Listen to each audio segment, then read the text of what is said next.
The sands of time. Not 300 yards from these scenes of open and undercover warfare, Brian, the other member of the Scace family, was engaged in solemn chat with a former friend.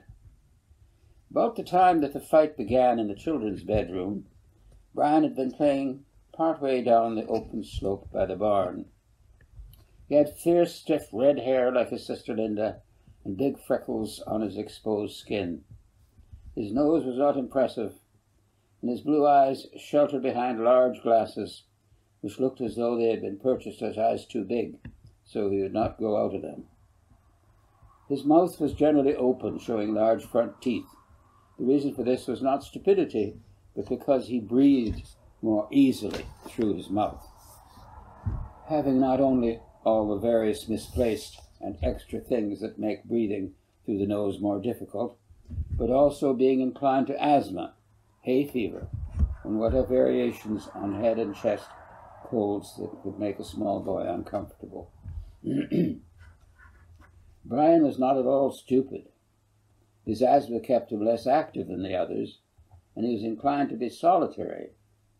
Where his sisters were interested in dolls and domestic life, and Kevin in games and war and opportunities for destruction, Brian liked the earth and the seasons and the great variety of plants. He wanted to know why everything was the way it was. He was very alert to sounds and small movements close or far. And that is how it happened that as he played near the barn, he first heard and then saw George Whiteman bowling along on his large tractor. The noise was quite different from that of the other earth movers that were to attract Kevin's attention a few minutes later from around the corner of the hill. This tractor was passing quickly along the county road a mile away, making a steady hum like some enormous single-minded hornet flying along a groove of destiny to its paperwork comb. Brian had no difficulty recognizing George Whiteman, even at that distance.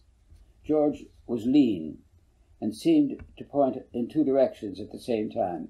Upwards as he sat, almost seemed to stand straight up on his high tractor seat, his neck straight and his nose and the brim of his hat firmly parallel, both pointing to some unseen goal hundreds of yards ahead on the road and perhaps 500 feet above it. Brian loved just to watch George's progress in his tractor, wondering what flights of crows or hawks or even UFOs might be the focus of his beak-like head. This time, however, George's trance-like movement, or Brian's trance-like following of it, came to a sudden end as the tractor slowed down and George was seen to turn his head and then the steering wheel and more slowly along the concession road, moving. This was the same road that became merely a road allowance at the foot of Scace's hill. But down there, a few hundred yards closer to the county road, there were strange sand dunes, and it was towards these that George was evidently headed. Brian, sensing that George must be up to some new ritual in the mystery of country life, set out to interrupt him. To do this, he did not take the route around the hill and through the bushes that his brother was to take just a few minutes later. It was much simpler to go straight over the fields towards the sand. These fields had been kept grazed by cows and were separated from each other by great 10-foot lines of stone, dragged from the furrows by the time and effort of those who had cleared the land. Beyond two fields there was a small line of trees, which connected with the wooded line of brush that accompanied the road allowance on its rush down the hill. But the little line of trees was, unlike the rest, mostly cedar, some 30 feet tall, but most about 15, with many little cedars sprouting up all along the edges. To make most speed towards where George and his tractor seemed to be going, Brian pushed his way through the grove. Brian very nearly didn't come out the other side. Whenever he went into a little or a large clump of trees, he wanted to stay as long as he could. It was like being in a different world. In this place, the cedar leaf flooring and the sparse undergrowth, just a few ferns and wildflowers, and some dry twigs feebly barring his way, held him fascinated. The cedar scent soothed his usually choked airways, and he looked up to where the spires of the larger trees moved on up rank on rank of smaller growing branches, making a Jacob's ladder to the blue, hot, alien sky outside. But he could still hear the sound of George's tractor, and reluctantly followed on. There was now just a smart space to cross before the sand mounds began, and he could see the farmer and his tractor not far ahead. He could also see that the tractor was pulling a low red cart, much like a manure spreader. "Hi, Mr. Wiseman," called out Brian, running low. "What you doing down in the sand?" "Fellow might ask the same question of you, Brian. I could see you coming from clear up at the barn, and I'd ask what you were doing trespassing on Letcherly's sand heap. Leastways, it might be called trespassing, if Letcherly cared a hoot. Come to think of it, I'm trespassing myself, if it comes to that." "Come to get some sand, Mr. Wiseman." "Well, that's about it. I just took a load of manure down to Widow Dingwell for to dig into her roses. Not that I'll be doing that. I figure she'll have that young cousin who lives there dig it in. He's not much use for nothing else. As a matter of fact, I was going to call in and look at some cows over to Drinkwaters, but I guess he's got them somewhere else. Not a cow in sight, though there must be more than 20, no more like 50, sheep in the next field. So I reckon I had a little extra time on my hands, and I'd pick a bit of sand for young Russell's sandbox. Mind, I can use it for more than that, because I have to mix some cement for the barn stall. Been cracking in the north corner for past 5 years, time I did something about it." Brian managed to get in another question. "How come there's all this sand here, Mr. Wiseman?" "I often wondered that myself when I was a young fellow like you.